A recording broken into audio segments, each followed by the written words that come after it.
మంత్ర జప సాధన.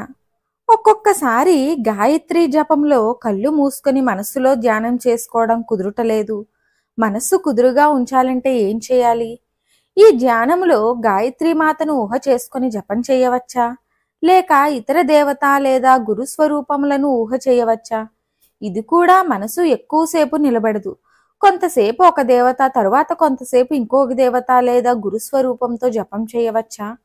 అసలు గాయత్రి మంత్రం ఎలా చేయాలి?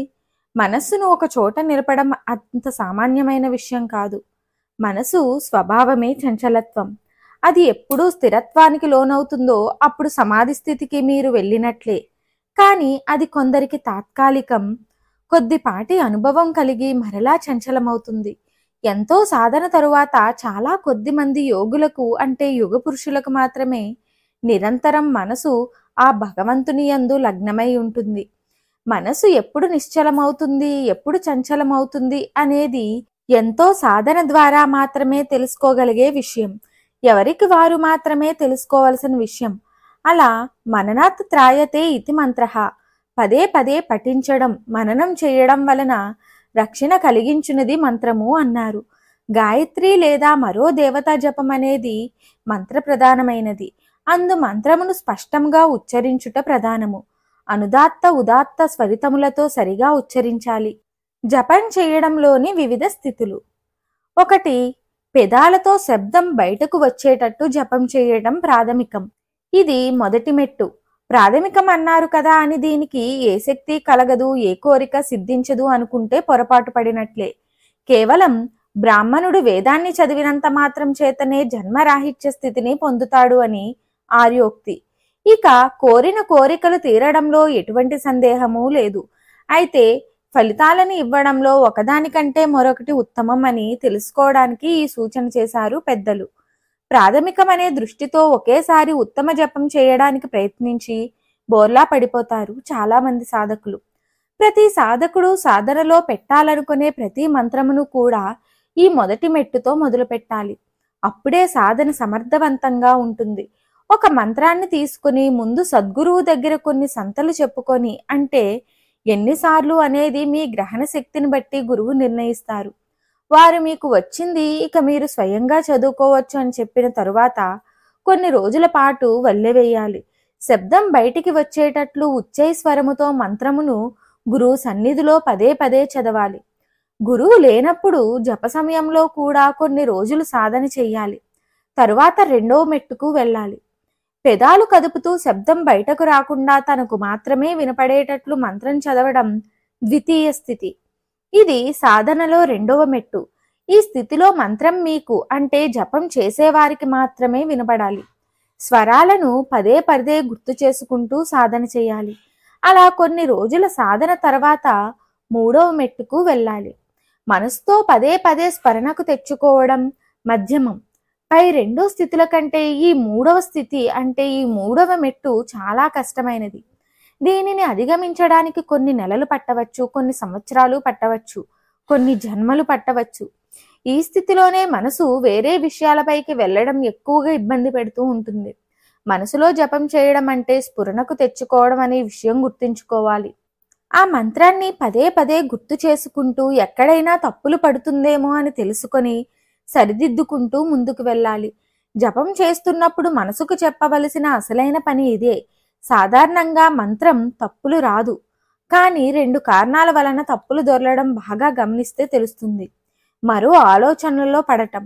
ఒకసారి స్మరించడం తేలిక, 100 సార్లు గుర్తు తెచ్చుకోవడం పెద్ద కష్టం కాదు. కానీ 1000 సార్లు జపించాలి అని సంకల్పించినప్పుడు ఈ సమస్యలు స్పష్టంగా కనిపిస్తాయి. ఒకేసారి 1000 సంఖ్యలో జపం చేయాలని సంకల్పించినప్పుడు సమయం ఎక్కువ పడుతుంది. అంత సమయం మనసు స్థిరంగా ఉండడానికి ఒకేసారి అంగీకరించదు, వ్యతిరేకిస్తుంది. జాగ్రత్తగా ఉండకపోతే విపరీతాలు జరిగే ప్రమాదము ఉంది. కనుక ఈ స్థితిలో ఎప్పటికప్పుడు గురువులను, అనుభవజ్ఞులను సంప్రదిస్తూ ఉండాలి. ఎక్కువసేపు మనసు నిలిచి ఉండదు, కానీ మంత్రాన్ని పదే పదే గుర్తుకు తెచ్చుకోవడం అనే ప్రక్రియను దానికి సాధన ద్వారా అలవాటు చేయాలి. మొదటిలో కష్టంగా ఉన్న రాను రాను సానుకూల పడుతుంది. అందువల్ల మొదట ఓ 100 సార్లు జపం చేయడంలో మొదలుపెట్టి క్రమక్రమంగా జప సంఖ్యను పెంచుకుంటూ పోవాలి. ఒక 100 సార్లు జపం సరిగానే చేస్తున్నాం కదా అని సంఖ్య ఒకేసారి పెంచి రోజు ఓ 1000 సార్లు జపం చేస్తాను అని దీక్ష పూనినప్పుడు మరో సమస్య వలన మంత్రం తప్పులు దొర్లడం కనిపిస్తుంది. మనసు తొందరపడటం.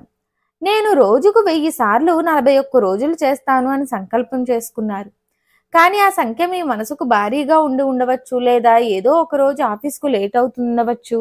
అందువలన మనసు తొందర పెడుతుంది, త్వరగా పూర్తి చేయాలి అని అనిపిస్తుంది. ఆ తొందరలో మంత్రాన్ని ఏదో ఒకలా పలకడం, పరధ్యానంగా చేయడం మొదలవుతుంది.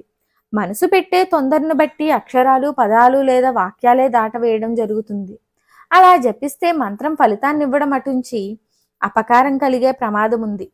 కనుక మనసు సిద్ధపడకపోయినా, సమయం లేకపోయినా, నేను 1000 చెయ్యాలని సంకల్పించాను, అది పూర్తి చేయవలసినదే అని మంకుపట్టు పట్టి కూర్చోకూడదు. చెయ్యగలిగిన జప సంఖ్య మాత్రమే పూర్తి చేయాలి. ముఖ్యమైన విషయం ఏమిటంటే, మనసు ఎక్కువ సమయం జపంలో ఉండడానికి సిద్ధపడాలంటే కూడా మన మొండి పట్టుదలే కారణం. అది ఎలాగా అన్నది ఎవరికి వారే తెలుసుకోవాలి. అన్ని విషయాలు మాటలతో చెప్పలేము. పై 2 స్థితులలో మంత్రం తప్పులు పోవడానికి త్వరగా లక్షల జపాన్ని పూర్తి చేయాలన్న సంకల్పమే కారణం. కనుక ఒకేసారి పెద్ద పెద్ద అడుగులు వేయడం కాక చిన్న చిన్న అడుగులతో లక్షణలతో ముందుకు వెళ్ళాలి. ఎప్పుడు ఎంత ఎక్కువ చేయగలం అన్నది ఎవరికి వారే తెలుసుకోవాలి. గురువులకి శిష్యుని సామర్థ్యం ఎంతో తెలుస్తుంది. అందుకనే అప్పుడప్పుడు గురువు గారితో పాటు కూర్చొని జపం చేసే అలవాటు తెలుసుకోవాలి. వచ్చే సందేహాలను నివృత్తి చేసుకుంటూ ముందుకు సాగాలి. ఇక మంత్రం ఒక దేవత లేదా గురువు ఉపదేశిస్తున్నట్లుగా కర్ణములకు వినపడటం ఉత్తమ జపం. ఈ స్థితి కలగడానికి చాలా సాధన కావాలి. కొంతమందికి కలలో కొన్ని మంత్రాలు ఉపదేశం ఇవ్వబడతాయి. వాటిని సాధన చేయడం ద్వారా జన్మ రాహిత్యాన్ని పొందగలరు. ఇక నిత్య జీవనంలో కూడా ఏ పని చేస్తున్నా ఒక స్వరం చెవిలో మంత్రాన్ని వినిపిస్తూ ఉండడం జపం పూర్ణత్వం పొందడానికి సూచిస్తుంది. రామకృష్ణ పరమహంస, రమణ మహర్షి వంటి వారికి ఇది సాధ్యమైనది. ఈ స్థితిలో అనేక శక్తులు సాధకుని వశమవుతాయి. ఆని మాధ్యస్థ సిద్ధులు సాధకుని లొంగదీసుకోవడానికి ప్రయత్నిస్తాయి. అనేక విధాల ప్రలోభ పెడతాయి.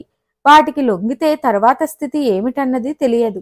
సాధన అక్కడితో ఆగిపోయి సాధకుడు లౌకిక వ్యామోహాలలో పడతాడు. అనేక విధాల భ్రష్టుడవుతాడు. వాటికి లొంగక ఉపాస్య దేవతనే ఆశ్రయించిన వారు జీవైక్య స్థితిని పొందుతున్నారు. మంత్రము, ఉపాస్య దేవత, ఉపాసకుడు వేరువేరు అనే స్థితిలో మొదలైన ఈ ప్రయాణం ఆ 3 ఐక్యమై ఒకటే శక్తిగా రూపొందడంలో పరిపూర్ణమవుతుంది. పై విషయాలన్నీ గమనించిన మీదట కొన్ని విషయాలు తెలుస్తాయి. అవి ఏమిటంటే, మొదట గురువు మంత్రదీక్షను పూని వారి సమక్షంలో కొంత సాధన చేసిన తర్వాత స్వయంగా ప్రయత్నించాలి. 3వ స్థితి ప్రారంభకులకు మొదట సంఖ్యా నిర్ణయంతో కాక మానసిక నిశ్చలమును బట్టి సమయ నిర్ణయము ఉత్తమము. అంటే మనసు నిలిచినంత సమయం జపం చేయాలి అనే సంకల్పంతో మానసిక జపము చేయాలి. క్రమక్రమంగా 108 సార్లు, 300, 500, 1000 అని సంఖ్యా నిర్ణయంతో సాధన చేయాలి. సాధన మాత్రమే అసాధ్యాలను సుసాధ్యం చెయ్యగలదు. మనసు పదే పదే వేరే విషయాల మీదకు వెళుతున్నది కదా అని నీరుగారిపోక మళ్ళీ మళ్ళీ ప్రయత్నించాలి. అలా జపం చేస్తున్నప్పుడు వేరే విషయం మీదకి మనసు మళ్ళింది అని ఎన్నిసార్లు గుర్తుపట్టగలిగితే మీకు అంత స్థిరమైన సంకల్పం ఉన్నట్లు. మళ్ళిన మనసును తీసుకువచ్చి మళ్ళీ మంత్రం గుర్తుకు తెచ్చుకోవడం మీద పెట్టాలి. ఆ మంత్రం యొక్క అర్థం మీద దృష్టి నిలపాలి. ఆ మంత్ర అధిష్టాన దేవతను దర్శించే ప్రయత్నం చెయ్యాలి. కనుక పట్టు వదలని సాధన మాత్రమే మీ జీవితాన్ని తరింపచేయగలదు. ఇంకనూ అనేక విషయాలు ఉన్నవి, కానీ కొన్ని మాత్రమే తెలుసుకుందాం. కొన్ని ఎవరికి వారు సాధన ద్వారా మాత్రమే తెలుసుకోవాలి.